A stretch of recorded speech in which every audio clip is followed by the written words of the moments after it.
Jogging. Halina kayo, mag-jogging na tayo. Nag-iisa lang ako ngayon. Walang kasama. Kasi maaga pa dito, 5:30 pa lang. Kaya, good morning, good morning, good morning mga kabumerang.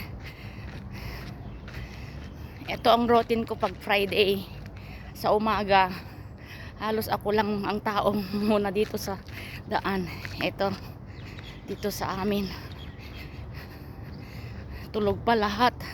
Tiamo ko, lumabas ako, tulog pa lahat sila. Eto muna ako kasi medyo tumaba-taba ako. Kaya kailangan ko ng jogging.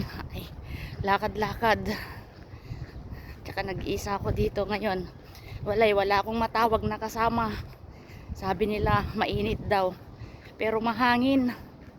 Mainit nga pero mahangin, kaya kaya ko pa.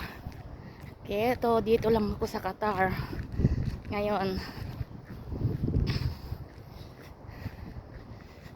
Lina kayo. Good morning dyan sa Pinas, makabumerang ko dyan.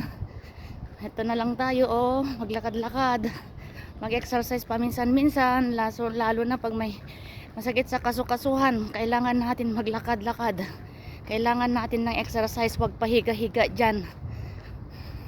Lalong masakit ang katawan, lalong maraming nararamdaman na sakit pag hindi nyo yan naipapawis.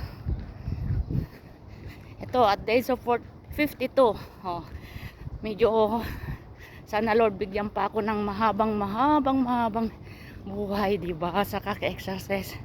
Hello, sige, babay muna ako, maglakad-lakad lang habang mga 1 oras tong lakad ko.